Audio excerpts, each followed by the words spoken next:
Biaya bahan baku naik terus, tapi gimana caranya kita tetap untung? Halo semua, kembali lagi di channel kami, di mana kita bakal bahas keuangan bisnis dengan cara yang asik dan gampang dipahami.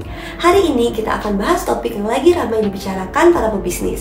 Bagaimana cara menghadapi kenaikan biaya bahan baku tanpa mengorbankan profit? Kalian pasti sering mendengar keluhan para pelaku usaha tentang harga bahan baku yang terus naik.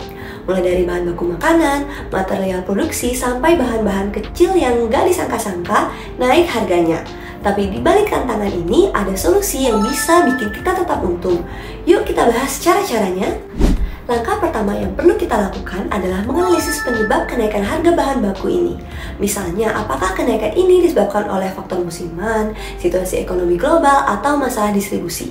Dengan memahami akar masalah, kita bisa menentukan strategi yang lebih tepat. Ini juga penting untuk memisahkan antara kenaikan harga yang bersifat sementara dan yang mungkin akan bertahan dalam jangka panjang. Analisis ini akan jadi dasar kita untuk menentukan langkah selanjutnya. Oke, setelah tahu penyebabnya, langkah berikutnya adalah negosiasi dengan pemasok. Banyak yang mengira negosiasi cuma soal harga, padahal enggak juga. Kita bisa negosiasi tentang jadwal pembayaran, potongan harga untuk pembelian dalam jumlah besar, atau bahkan kerjasama jangka panjang yang menguntungkan kedua pihak. Misalnya, kalau kita rutin beli dalam volume tertentu, bisa jadi pemasok bersedia memberi harga yang lebih stabil atau mengunci harga di awal periode kerjasama. Jangan ragu untuk bertanya, siapa tahu pemasok punya solusi yang malah bikin kita hemat biaya. Selanjutnya, kita perlu mempertimbangkan untuk diversifikasi pemasok. Artinya, jangan hanya bergantung pada satu pemasok saja.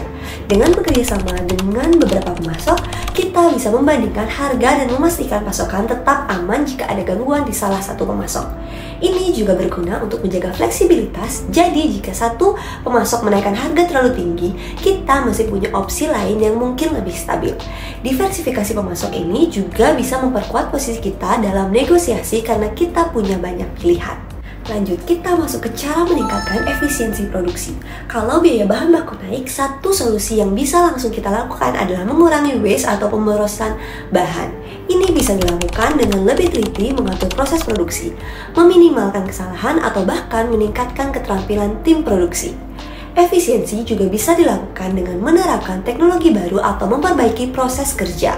Jadi bukan hanya bahan baku yang hemat, tapi waktu dan tenaga pun bisa dioptimalkan. Kadang mau nggak mau kita perlu menaikkan harga jual produk kita. Tapi cara ini harus dilakukan dengan hati-hati. Sebelum menaikkan harga, pertimbangkan bagaimana dampaknya pada pelanggan. Mungkin alih-alih menaikkan harga secara langsung, kita bisa menyajikan produk dalam kemasan yang lebih kecil atau menawarkan paket yang lebih sesuai dengan kebutuhan pasar. Kunci di sini adalah komunikasi yang transparan dengan pelanggan. Kalau mereka paham alasan dibalik kenaikan harga atau perubahan ukuran, umumnya pelanggan bisa lebih menerima dan memahami keputusan bisnis kita. Di tengah situasi sulit, kita harus kreatif. Inovasi produk bisa jadi jalan keluar ketika kenaikan harga bahan baku tidak bisa dihindari. Mungkin ada bahan baku substitusi yang bisa kita gunakan tanpa mengurangi kualitas produk. Atau mungkin kita bisa menghadirkan produk dengan konsep baru yang lebih hemat bahan. Inovasi juga bisa berupa penambahan layanan yang memberikan nilai lebih bagi pelanggan tanpa menambah biaya produksi yang besar. Misalnya dengan menambahkan pelayanan after sales atau garansi yang lebih panjang untuk produk kita. Teknologi saat ini bisa membantu kita untuk lebih cermat dalam mengontrol biaya. Ada banyak software yang bisa memantau pengeluaran bahan baku, mengelola stok secara otomatis, dan bahkan memberikan laporan prediksi kenaikan harga. Dengan memanfaatkan teknologi ini, kita bisa memprediksi pengeluaran dan menyusun anggaran dengan lebih tepat. Investasi dalam teknologi bisa jadi solusi yang sangat efisien dalam jangka panjang. Jadi kalau ada biaya tambahan di awal, itu sepadan dengan keuntungan efisiensi yang kita dapatkan nantinya. Terakhir, penting untuk melakukan evaluasi dan pembaruan strategi secara berkala. Harga bahan baku bisa berubah-ubah, begitu juga kondisi pasar. Evaluasi ini akan membantu kita menyesuaikan langkah-langkah yang sudah kita lakukan agar tetap relevan dengan situasi yang ada. Mungkin strategi yang berhasil sekarang belum tentu cocok di masa depan. Dengan evaluasi berkala, kita bisa terus beradaptasi dan menjaga profit tetap stabil meski tantangan terus berubah. Nah, itu dia beberapa cara yang bisa kita lakukan untuk mengelola kenaikan biaya bahan baku tanpa mengorbankan profit bisnis. Dalam dunia bisnis, tantangan tantangan itu pasti selalu ada, tapi kita juga bisa selalu menemukan solusi. Kalau kalian merasa video ini bermanfaat, jangan lupa like, share, dan subscribe supaya makin banyak orang yang bisa belajar cara-cara keren dalam mengelola bisnis mereka.